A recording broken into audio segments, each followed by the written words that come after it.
Hello, ladies and gentlemen. My name is Mark Isaac Potter, and welcome to In Our Community. We're visiting today with Rod Clark. Rod lives in Wisconsin, and he's the publisher of a literary magazine called Rosebud. As you can see on the screen, his camera on his computer is not working today, so we just have his name and we're going to have his voice. So, Rod, tell us a little bit, especially about the land that you live on. I'm very curious to know about that. Tell us a little bit about it. How many acres do you have, and do you do farming, or what do you do on the land? My wife and I live in an old farmhouse uh, in an old Norwegian uh, agricultural area in southeast Wisconsin. The Okay, house, the house, and we're on 20 acres of woods and fields. okay, We rent the fields to local farmers. Uh, Mostly for vine crops. So they grow a lot of pumpkins and squash and things like that. okay, Um, the I heat this old farmhouse with wood that I cut myself every year, okay, uh, and we believe this house. We know this house was standing in 1870, and but we're not sure exactly when it was built. Probably right after the Civil War. I'll be darned. Geez, and And how much? Go ahead. Rosebud is published out of this old house. Do you guys actually print it right there or not? No, it has been printed out of Ohio, and the coming issues are going to be printed out of Kentucky. Okay, all right. That's good. You found a good printer that to do it for you? Yes, we've been with one printer, Bookmasters, for 20 years, but they have now sold the operation to Sheridan, and Okay. Sheridan is now going to be publishing us from now on. Okay. I used to be in printing at Stanford, so I'm very interested in printing. I love printing. I used to own a printing press, very small one. So tell us a little bit about you yourself.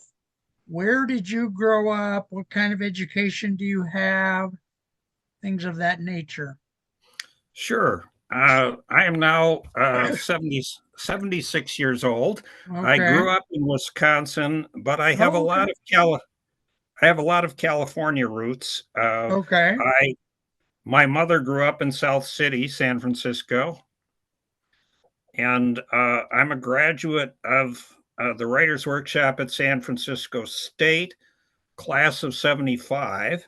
Okay. So I was there between 73 and 75, and I worked as a rent-a-cop at night for the American Patrol Service, Very good. and I worked in the Hearst newspaper building and in some of the buildings in Embarcadero Center, and Okay. then uh, and then during the day I would go to class, and then I would work at night as a rent-a-cop in San Francisco. Very nice. Very nice. So, when did you get started associated with Rosebud Literary Magazine, and how did you're the publisher and editor, right, or not? Yes, that's correct. So, how did you become that person? We were founded in 1993. Our Okay. founder, John Lehman, invited myself and a very talented local designer, Tom Pomplin, to come to meet him at the bed and breakfast he was operating at that time in nearby Rockdale, which is the tiniest incorporated village in Wisconsin. Okay. uh, and there was something portentous about it. We arrived, and we could tell there was something in the air. And he sat us down and he said, "Gentlemen, I want to launch a literary magazine that will be read in every bathroom in America, and I want you to help me do it. Ah, okay. And Okay. we Very looked cool. at him incredulously. And I had been in Madison, Wisconsin's echo of the Berkeley press movement, and I'd been involved in small press, but I'd also been for nearly 4 years the editor of a string of lifestyle magazines for banks and credit unions. Okay. And Okay. so I had a lot of magazinery experience, both at the small press literary level and Right. at a large level. And uh, so I said, "You want to launch a national magazine that will be read across the country?" I said, "Do you have a couple $100,000?" No. And he said, "No." He said, "But I think I can pay for 2 or 3 issues." Okay. Uh, and it was as if Tom and I looked at each other. It was as if someone had asked us to build an anti-gravity machine, which we knew was impossible. Yeah. But by the same token, it was like, well, if it were possible, how would you do it? Yeah. And I decided, well, you can't afford marketing, so the magazine has to sell itself. It has Okay. to it has to be bright and dramatic, so it'll jump off the shelves into the hands of the person in the bookstore. Okay. It has to appeal. It has to have an architecture that draws people in, like beautiful items in a store window. And then, Okay. of course, so you have to have an inviting architecture, starting with the table Right. of contents. Then you get them in, and then you have to deliver. Then you have to uh, have an interesting and eclectic collection of literature. Yeah. Okay. What were those first few years like? I mean, the first one or two issues, how did you get them distributed? Uh, well, we had a very hard time at first, but John Lehman, who was a kind of intrepid entrepreneur type, Yeah. took a plane to New York and he marched into the offices of Eastern News and slapped a new copy of Rosebud down on someone's desk and said, "This is a great magazine. You ought to distribute it through Eastern News." I'll be And darned. Okay. and they said yes. I'll be So darned. Wow. suddenly we were a national distribution. Uh, Okay. What's the name of that group again that distributed it? Eastern News, which was later Eastern. purchased, and so we were with them for a number of years, and then they were purchased by Hearst Publications, Okay. and that was kind of funny because our name is Rosebud, right? Right. Yeah. Yeah. And and so as soon as Hearst took over, they dropped a magazine called Rosebud because Yeah. it brought back memories of Orson Welles and Yes. Of course. and the movie. Right. Uh, so we, but it was funny because 2 or 3 other distributors called us and they said, "We hear Hearst newspapers dropped you, haha. Wonder why?"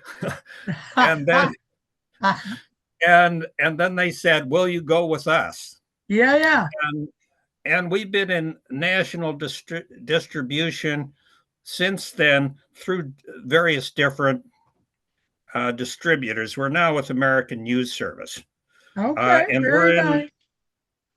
we're in like over 100 B&N bookstores and some independent stores, Okay. which is pretty remarkable for a magazine from nowhere put out by not much of anybody. Well, no, I wouldn't say it that way, but I hear what you mean to say. You B&N, by the way, is Barnes and Noble for the people that don't Right. know. Um, Tell us about that first issue when you were creating it. How did you put out the word that you wanted literary poems and stories to publish? How did you start that process? Well, John Layman had been doing a series of classes for older writers in Chicago who were just getting into writing, and he wanted a magazine that ordinary people could submit work to and Right. have a good chance of getting in. Okay. Uh, and so our initial issues drew on some of those people. To tell the truth, John and I actually wrote uh, wrote a series of fake stories under pseudonyms to fill that first issue, I love it. Now the truth comes out. New York and Times. some of them actually got good reviews. Mm, Some of the stories, even though they good. were completely Smart. Yeah, yeah. fake. I don't know Well, what fake they weren't literature fake. They means. were literary. They were actual literary objects with pseudonyms. That's all legit. That's very funny Yes, though. yeah, Okay. yeah. So Uh, go ahead. well, I was going to say, at first, it was a pretty tame magazine for the first couple of issues because it had a kind of Grandma Moses feeling about it. You know, Okay. it was. We were a little nervous about uh, disturbing some of our older readers, Okay. but as by the time we got to the second or third issue, we realized that older readers were a lot more sophisticated than we thought they were. Of course, we were a lot younger then too. Yes, of course. But people began to get interested in the magazine, and John got us through Eastern News, got us on a lot of bookstore shelves around the country, Okay. and subscriptions and uh, began to come in, and submissions began to come in, and we were sort of off to the races. Okay. Um, and but after we got into it about 4 years, I believe, 4.5 years, uh, we were spending too much money, and John simply couldn't afford to continue it. Yeah. Uh, and I decided to take it over. I had had a lot of experience with penny pinching nonprofits, little theaters and Yeah. small Such. presses. So I knew you could do interesting things without a lot of money. Right. And I stripped down the operation, but I tried to make the magazine even better. Uh, I Okay. just I just cut every other overhead I could think of, Yeah. and somehow we survived. Okay. It's it's I don't know exactly how we did it. As John used to say, we've been walking this tightrope so long it feels like a floor if you don't look down. So And you I guys, would you consider yourself like do you break even every year or do you have to put money in yourself? at this, I've only had to put some money of my own in the last year and a half because due to Okay. COVID and some personnel issues, we just Right. haven't been able to produce uh, more than one big issue a year, and we had Okay. been previously doing three. Uh, Yeah. but Well, yeah. Okay. but it's stabilizing.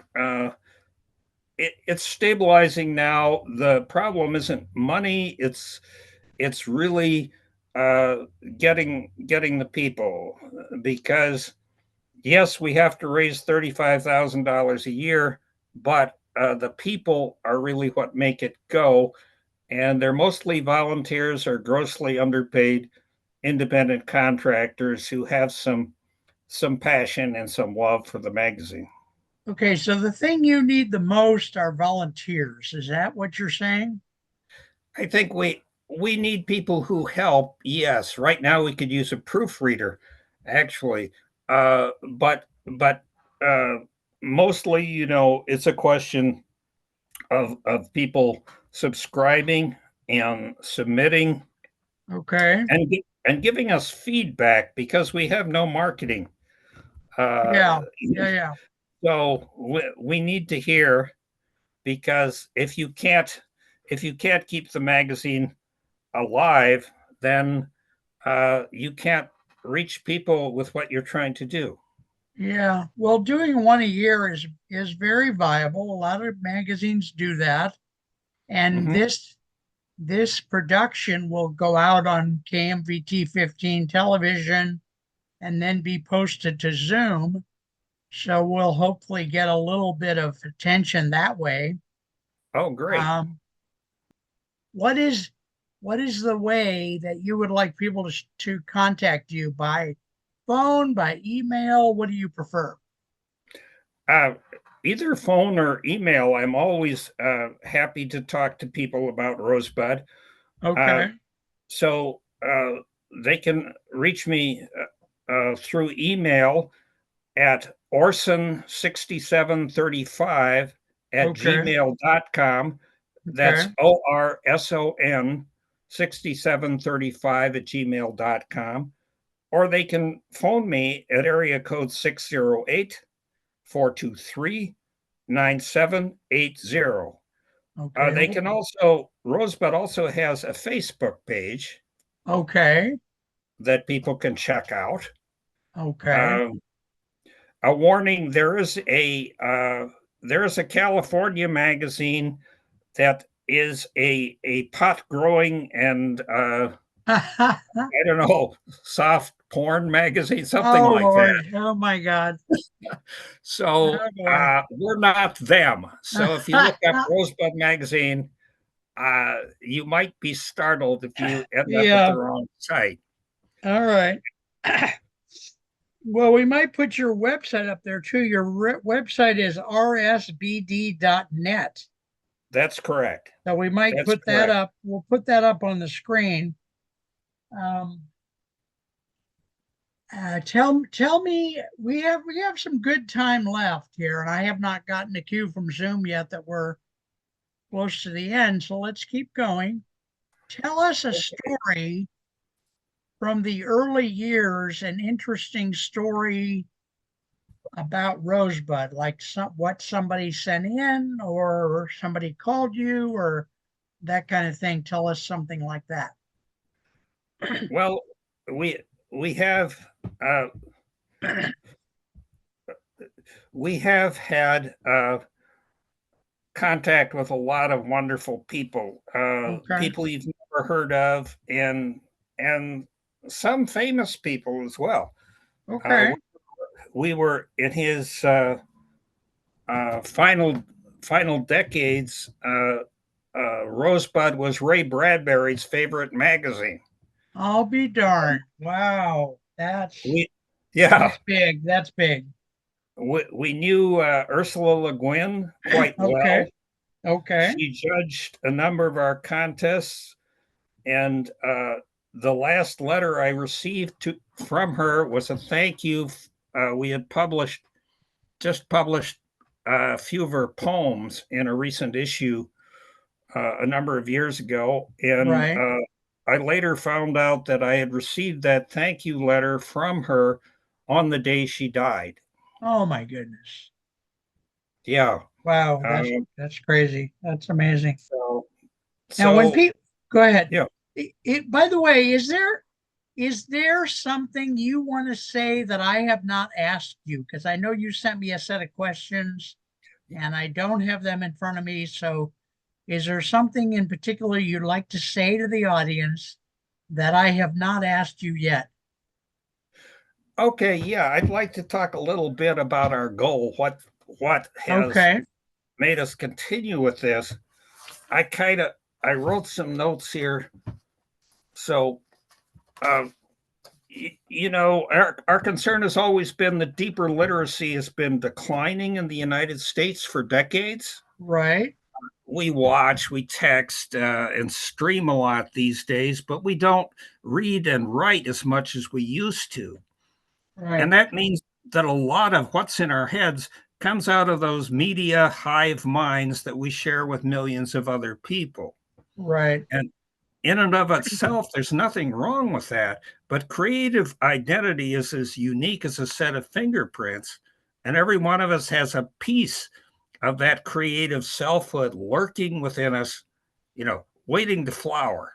And Right, at Rosebud, we believe that when people read and write, when they thread the words in and out of their brains, they right. develop a more intimate relationship with meaning, and they're Okay. less likely to fall for the political demagogue or the religious fanatic Right, right. or, or the unscrupulous salesman, and they're more likely to think for themselves and open up new areas of discourse.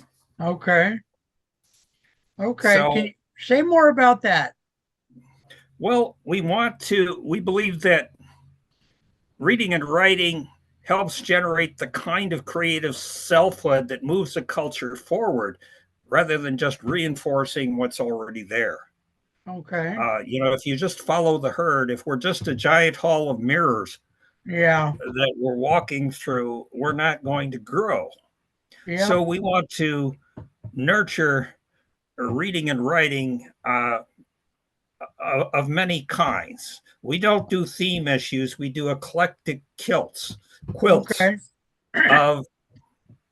of literary material, and we want to we want to nurture reading and writing at all levels, Okay. uh, because we want to keep old-fashioned literacy alive and make it well. Okay. Very beautifully said. Now, if somebody wants to submit a poem or a story, what do you accept? Do you accept poems and stories both? Yes, we do. We accept poetry of many different kinds. Okay. We uh, we publish short stories. Okay. Uh, we publish we publish essays. We publish Okay. memoirs. Okay. We Good. do have a limited number of pages, and we can only publish a fraction Of what of you the get. Yeah. interesting material that comes to us. But But but you yeah, you are asking for submissions though. absolutely. You're not full of yeah. About 70% of what we publish uh, is spontaneous submissions from Okay. people out there, Okay. and about 30% of it is material we stumble across, or a few well-known people that we like to have in each issue, so we can put their names on the top of the Yeah. front cover. Well, So that we'll helps. That sell in the helps along store. with sales. Yeah. Yeah. Yeah. Yeah. All right. Any, do you have any quote unquote final thoughts for the audience? I'm not quite ready to wrap up, but we're getting closer. I want to make sure and get your final thoughts in here. Tell me a little bit what you'd like to leave the audience with. Well, I think a lot of literary editors, uh, uh, if you ask them how they choose things, they say, "Well, we look for excellence." And everybody applauds excellence, but I'm highly suspicious of that goal.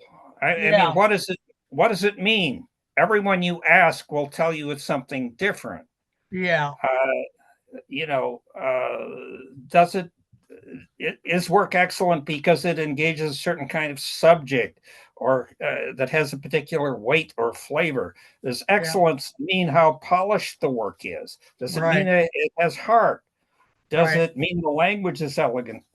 I Yeah. think we look for what interests us, and sometimes the pieces we choose are sophisticated, and sometimes they're more humble Okay. in their language and their aspirations. But the Right. thing is, when you look down your nose, often all you see is the little circle of dirt at your feet. You know. I So love it. I love it. I love it. instead, we ask what has some vision, what has some life in it, Right. What's interesting, what rings true, and how has craftsmanship played into that? Yeah. So we don't do theme issues. We're very eclectic and very diverse in content, showing Okay. many, as you can tell from issue 70, many different styles, Yes. ethnicities, cultural points of view, Right. and different levels of literary skill.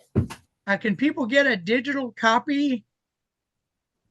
Yes, you can order a digital copy. As a matter of fact, all of our foreign subscriptions, which are mostly Canadian, Right. uh, uh, we do send uh, PDFs of the Okay. issue to them, and they become quite popular, actually. Yeah, yeah. I believe it. I believe it. I really believe it. So, all right, So, we're gonna wrap. Yeah. Any yes, final thoughts?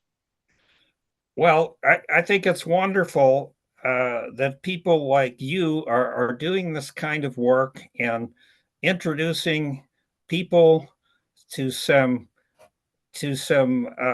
corners of the culture that they might not stumble upon by themselves, Right. and so I really appreciate the work you do, and I hope we get a chance to work together in the future. Most certainly hope we do a series of shows. Ladies and Wonderful. gentlemen, ladies and gentlemen, this has been Rod Clark that we're interviewing. He's the publisher and editor of Rosebud magazine out of Wisconsin. They have a very wonderful history. We just want to thank you for viewing. Please get in touch with Rod or get in touch with me if you have any questions. Ladies and gentlemen, this has been In Our Community, and I want to thank you very much for watching today. See you next time. Take care.